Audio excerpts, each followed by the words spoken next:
Despite strong population growth and relatively favorable economic conditions over the past 8 to 10 years, the Houston office market has been unable to recover from the downturn in the oil and gas industry in 2014.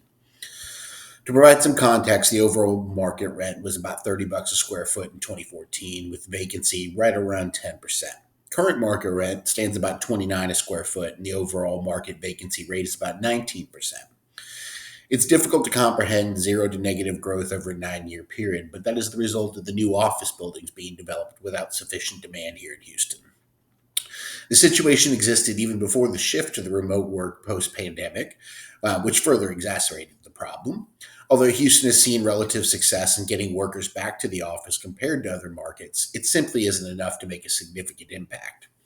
Adding to the challenge, Houston has delivered 5 million square feet of new office space since the pandemic, with an additional 2 million square feet underway. New Class A buildings are not being constructed to meet overall market demand. Instead, they're attracting tenants from older Class A minus buildings, and to a lesser extent, Class B plus buildings that struggle to compete with the new modern designs.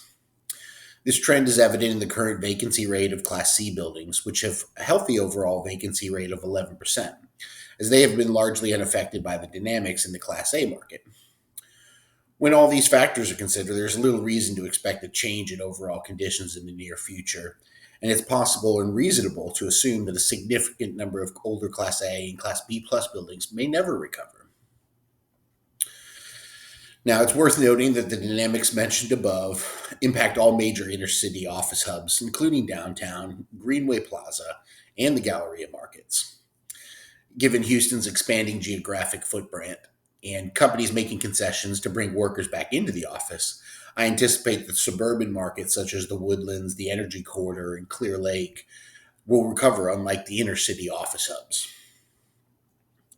Now, a key question to consider is how many of these inner city buildings could potentially be converted into multifamily properties.